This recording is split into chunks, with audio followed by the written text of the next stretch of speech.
Olha, eu abri o programa aqui falando dessa questão dos combustíveis, né, da diferença de preço. Nós temos a matéria aí da Sharon Amaral, é uma matéria que a gente tratou disso durante a semana, inclusive ontem, né, e falando que a gasolina, ali o verbo tem que mudar ali, deve subir, porque não muda mais. Só para explicar ao senhor e à senhora que esse é um VT de ontem, né, que é o resumo da semana. Vai, pode rodar. A equipe econômica sinalizou que o governo irá voltar, mesmo a cobrar impostos federais sobre combustíveis em março. A medida provisória que desonera PIS e COFINS sobre gasolina e o álcool, editada no governo Bolsonaro e prorrogada pelo presidente Luiz Inácio Lula da Silva, termina no dia 28 de fevereiro. O chefe do Centro de Estudos Tributários e Aduaneiros da Receita Federal, Claudemir Malaquias, confirmou a reoneração no fim do mês, que é questão de política econômica e não de arrecadação. Sem a prorrogação da isenção, a gasolina deverá aumentar em 0,68 centavos por litro nos postos de gasolina, calcula a Associação Brasileira dos Importadores de Combustíveis. Na comparação com os preços praticados no mercado internacional, a venda da gasolina nas refinarias da Petrobras está em média 8% mais cara, enquanto o diesel está com preço 7% superior. A nova grade de parâmetros macroeconômicos para 2023 sairá em março e vai captar uma série de itens, como cenário externo, índices de preço, juros, questões de crédito e endividamento. Muito bem, olha só, já tem um BO interno no governo Lula sobre isso, né? Eu abri aqui o programa falando que a Gleisi Hoffmann foi para as redes sociais, né, já desautorizando, digamos assim, a Gleisi é a presidente do PT, desautorizando o governo ou o ministro Haddad, que é da Economia, né, questionando essa posição. Agora, o governo, e isso acendeu o alerta, o presidente Lula se mexeu, né, esse valor de 68, na realidade, eles estão fazendo uma readequação para que, em vez de 68 por litro, haja um reajuste de 46 centavos por litro. E o álcool previsto para 24 centavos por litro, na realidade seria reajustado em 6 centavos por litro. Então isso é um BO interno de ontem para hoje, no governo Lula.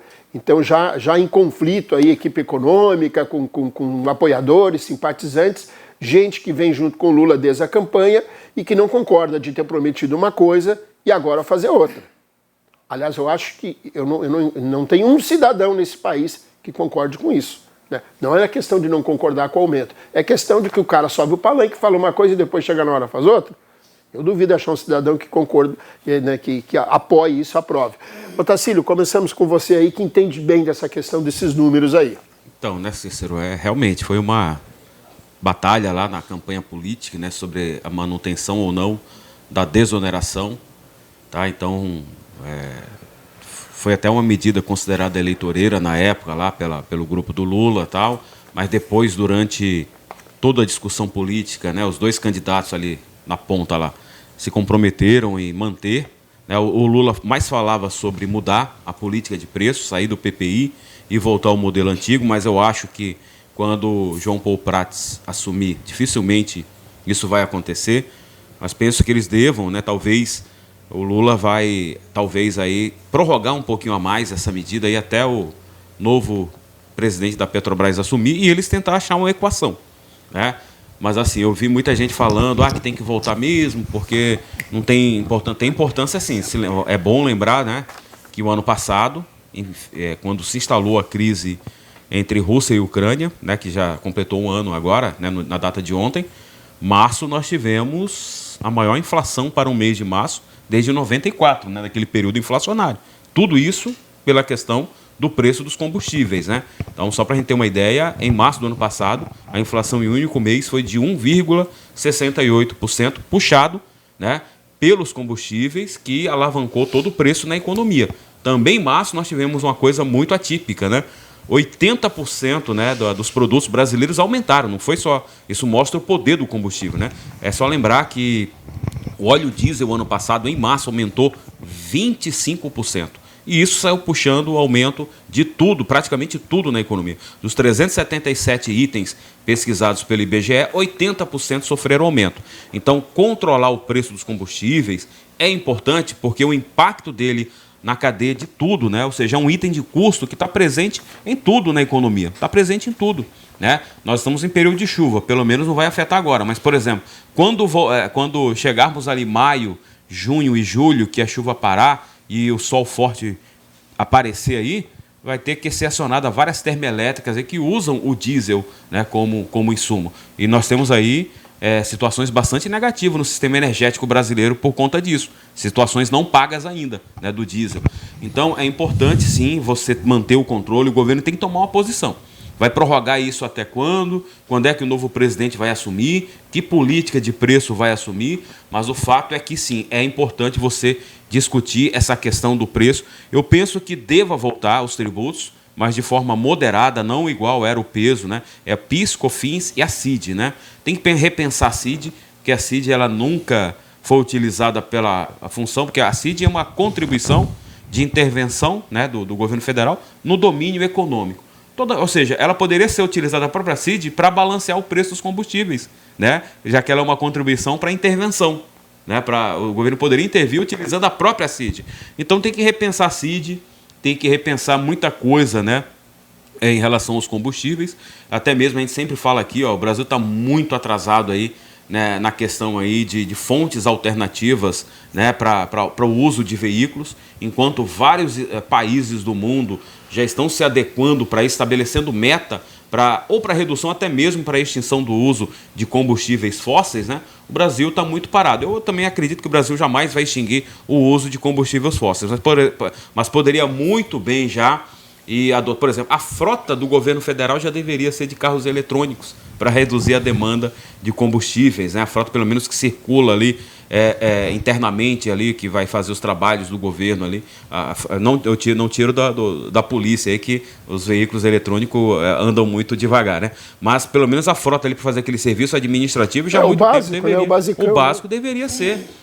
Os prédios públicos já deveriam ser totalmente funcionados com energia solar ou outra fonte alternativa, e a gente não vê andamento nesse sentido. Passamos 4 anos agora sem fazer, a gente não vê nenhum planejamento nesse sentido. Se a gente avançar nisso aí, com certeza a gente reduz a pressão no uso de óleo diesel, no uso de gasolina, e aí a gente tende a equilibrar, né, esse preço. A demanda por eles vai cair, e aí a tendência é o preço dos próprios combustíveis aí dar uma arrefecida.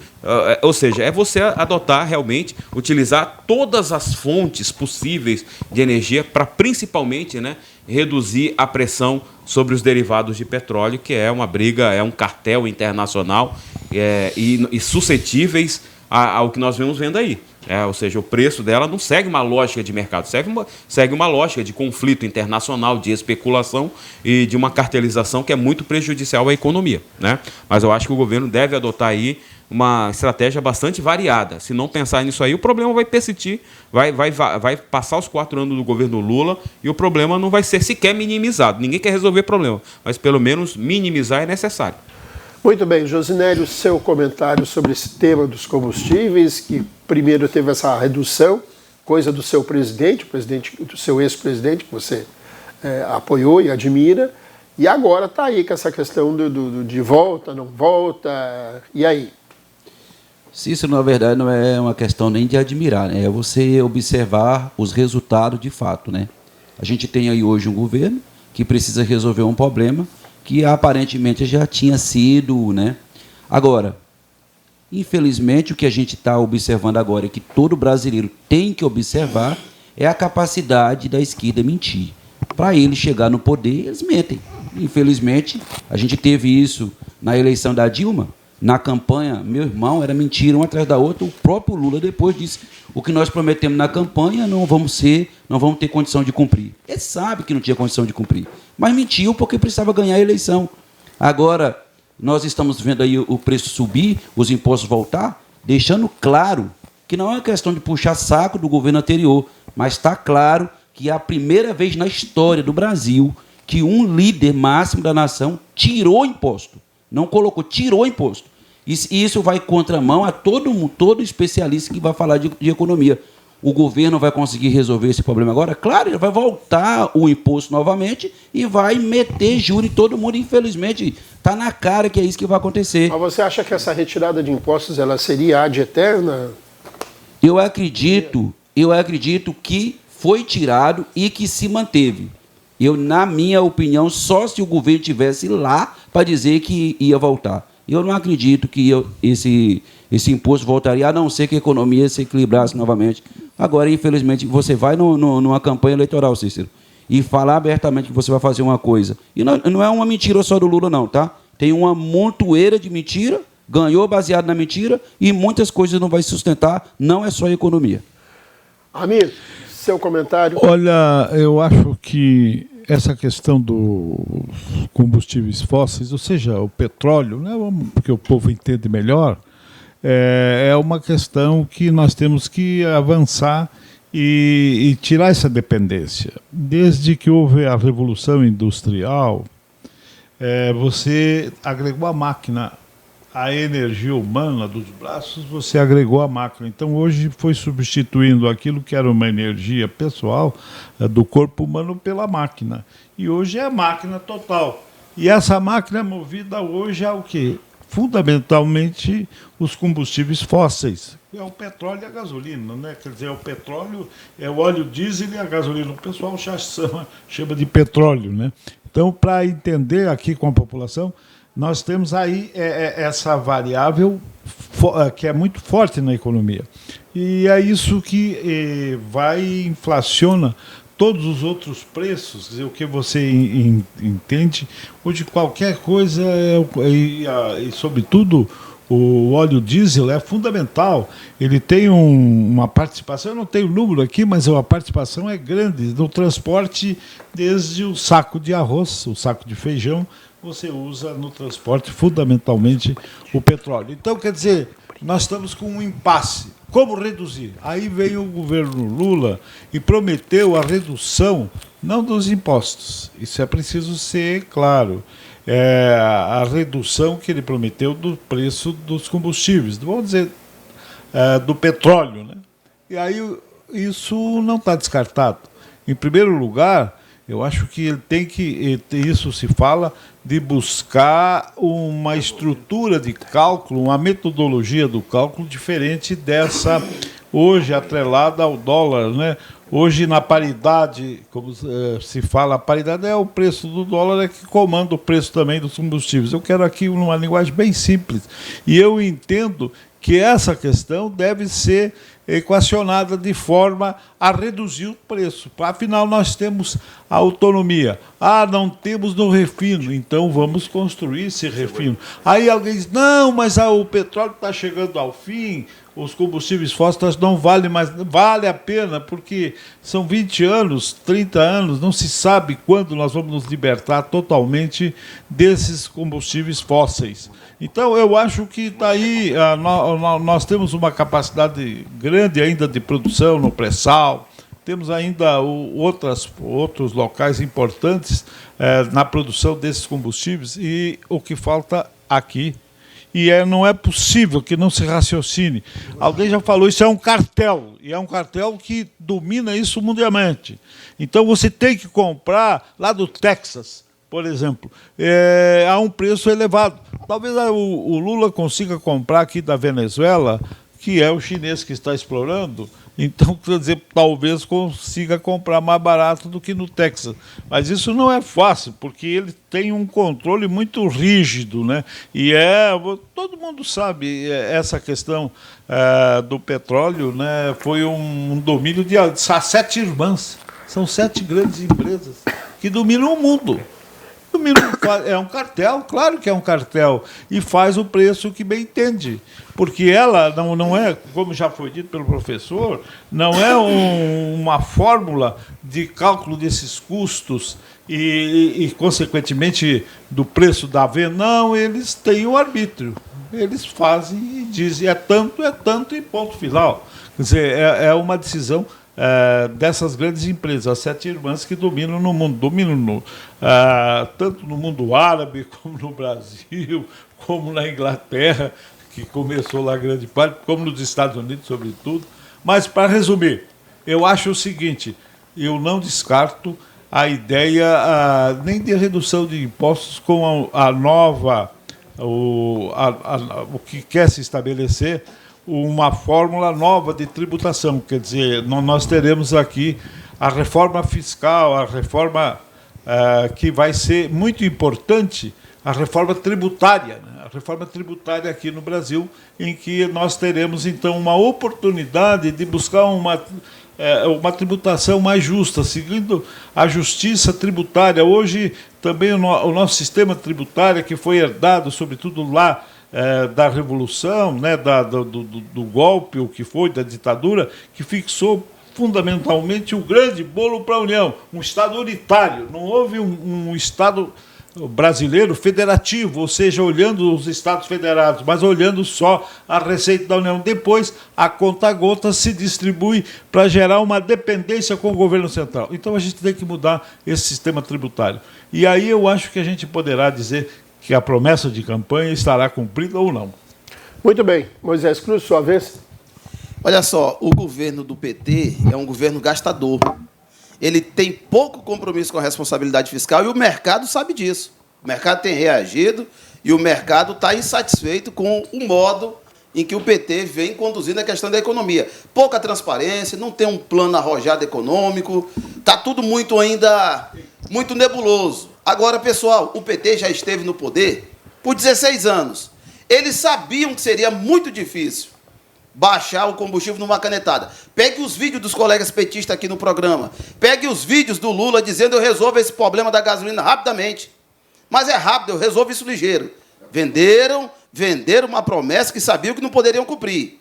Agora está lá, a Gleisi Hoffmann é contra voltar os impostos do combustível porque sabe que a inflação vai puxar aí mais de não sei quantos itens, como o nosso economista aqui já falou. Vai ser um caos total na economia, porque o combustível puxa, arrasta os outros produtos dentro do mercado, e aí agora eles estão numa celeuma. Mas para aí, nós vendemos um peixe, vamos ter que entregar o peixe. Como? A custo de quê? De inflação? A custo de piorar tudo que estava vindo melhorando, trabalhando, as coisas estavam encaminhando. Como é que eles vão fazer isso agora? Eles sabiam que não podia dar picanha, mas foi lá no Ratinho e disse: Ratinho, eu vou dar picanha com a cervejinha, que o brasileiro precisa de uma picanha com a cervejinha no domingo. Disseram que resolveria o problema da guerra da Ucrânia tomando 7 cervejas. Tomando 7 cervejas, eu resolvo o problema da guerra no mundo. Quer dizer, pessoal, umas falácias, um mundo de ilusão. E você que está em casa votou, acreditando que numa canetada só eles resolveriam isso. Porque a Petrobras é independente, pessoal. Uma canetada seria interferência. Bolsonaro vinha todo tempo trocando o presidente da Petrobras, tentando negociar, tentando conversar com os diretores, para que não houvesse uma ingerência e ele fosse acusado ali de crime de responsabilidade ou que ele estava interferindo diretamente numa estatal. Aí eles vêm com conversa mole para pegar a população. Agora estão aí numa celeuma, não sabem o que vão fazer. É perdulário, o governo gasta de maneira atabalhoada, exagerada. Criaram 13 ministérios, poderiam economizar, enxugar a máquina, mostrar para o mercado e dizer: olha, nós estamos prontos para governar o Brasil. Estamos enxugando, estamos economizando. O senador Mirlando falou da questão da reforma tributária. Vai ser uma reforma pífia, fraca, uma reforma que não vai beneficiar em quase nada a classe média, que não vai beneficiar o pequeno empresário. É uma reforma aí que os economistas não estão gostando. Nós temos o professor aqui, ele pode avaliar melhor essa questão dessa reforma tributária, que não está legal. Então, pessoal, esperar o que desse desgoverno? Do que nós vamos esperar desse pessoal que prometem, que dizem que vão entregar um combustível mais barato, vai entregar um combustível mais caro, que diz que resolveria o problema de uma guerra com 7 garrafas de cerveja? Tá neutra aí, as comunidades estão criticando o Lula. Eu vi aqui várias vezes esquerdista criticar o Bolsonaro porque ele se manteve na neutralidade. Pô, é neutro, não sei o quê. Estão adotando a mesma técnica. Todos os ataques não passavam de ataques politiqueiros e populescos. Muito bem. Diretor, põe o print no ar aí para mim, antes de eu chamar o Amir aqui, porque o Amir já esteve lá no Congresso e tem livre, é um dos poucos políticos desse país, eu sou capaz de dizer assim, que o Amir Lando, o Pedro Simon lá do Sul, sabe, são ex-senadores que têm trânsito livre em Brasília e são muito respeitados. Olha aí, ó, a matéria da Jovem Pan, mas isso está em todos os portais, aqui a gente pegou o primeiro que apareceu, a Gleisi Hoffmann, né, dizendo que o aumento dos combustíveis vai descumprir com o compromisso de campanha. A minha pergunta, Amir, para você, isso pode ser um princípio de racha dentro do PT e dentro do próprio governo, né? Porque a presidente do PT bate de frente com quem está na economia, porque o negócio não pode ser assim. Eu acho que isso é a discussão democrática, né? A diversidade, o PT não é um partido uníssono, né? Ele tem várias correntes, ele tem várias posturas e posturas, inclusive, politicamente falando. Então, quer dizer, isso eu não vejo que seja... É a minha posição. É a posição aqui da maioria da bancada que se manifestou contra o aumento dos combustíveis. Então, quer dizer, eu acho que isso está bem dentro daquilo que é a discussão democrática. Se é contra, tem que falar. Não tem por que botar a goela abaixo no silêncio. A democracia é a manifestação, é o confronto de ideias, não é o confronto físico, corporal, mas é o confronto de ideias. Então, isso aí a democracia é conflito, é fundamentalmente conflito. Não vai pensar que a democracia, como eu já falei aqui, repito, ela tem a tranquilidade dos túmulos. Não, é das pessoas vivas que querem melhorar as coisas, que querem construir um amanhã melhor. Isso é a política. Então, eu só para dizer também, essa questão de gasto, nós temos que olhar que a lei de responsabilidade fiscal, ela é uma lei que o mercado só se contenta se você reservar todo o dinheiro para ele. Reserva o dinheiro primeiro para o mercado. O resto, a população, quer dizer, os problemas sociais, isso tudo não interessa. O mercado. Olha aí, professor Tarcísio, o que você acha aí? Ó? Professor Tarcísio está aí. Ó. Nem alma. Então, o que eu vejo, eu vejo diferentemente. Eu vejo que outra coisa, que a economia pública, né, não é a economia doméstica. Tem uma diferença brutal. Aqui, na atividade pública, você projeta, tem programas para o futuro que traz investimentos que gasta, mas que depois recolhe. Senador, mas o cobertor é curto. A melhoria o cobertor é curto, o economista está aqui. Não tem cobertor para todo mundo. Grandes projetos e implementar políticas capazes de tirar o Brasil desse atoleiro que está uma paradeira, um crescimento de 1%, 2%, uma briga entre 20 centavos, 25 centavos. Senador Milando, como o cobertor Muito é curto... bem, senhores, eu tenho que fechar a primeira hora. Eu sou homem público, eu trato a questão pública diferentemente da questão doméstica. A economia doméstica é pequena demais para ser um exemplo para tem que ter prioridade. Muito bem, senhores, eu preciso fechar a primeira hora aqui, tem que trocar a bancada. Vamos lá, 30 segundos para cada um. Otacílio, uma pergunta. Lá na universidade, né, você acha que isso seria do jogo democrático uma declaração pública sua, na contramão do que pensa a reitora? Isso é da democracia? Opa, com certeza. Nós temos, não é porque eu apoiei a OB que eu tenho que seguir toda a regra deles, não é porque eu votei no fulano, eu sou parte da gestão dele que eu tenho que fazer. Eu acho que, de repente, foi até isso que faltou muito a turma que apoiou o Bolsonaro, fazer uma autocrítica, né? Porque, por exemplo, igual o Moisés falou, esse negócio de prometer a picanha barata, é só lembrar que o Guedes também prometeu o gás de cozinha R$35. Isso faz parte do jogo, né? Então faltou, de repente, a autocrítica, né? Às vezes a gente critica aqui quem está mentindo ali, quem está mentindo aqui, ou quem fez uma promessa vazia. Isso faz parte do jogo político. Lá também na Unia, a gente, quando é para descer a lenha na reitora, a gente desce sem problema nenhum. É democrático, né? Cada um com a sua convicção. Mas o senhor não acha também, professor, que a pandemia atrapalhou a promessa do Guedes? Segura, Moisés, 30 segundos. Mas, então, conclua, por favor. Mas assim, faz parte do jogo. E com relação à reforma tributária, a gente pode falar na semana que vem. Essa semana, em Manaus, vai ter um grande congresso, né, que vai estar lá um dos propositores, né, que a proposta dele é unificar bem mais impostos do que na proposta do Guedes, por exemplo, né? O Raul, junto com o Baleia Rossi, tem algumas propostas que não era só unificar os tributos que o Guedes queria unificar. Aí,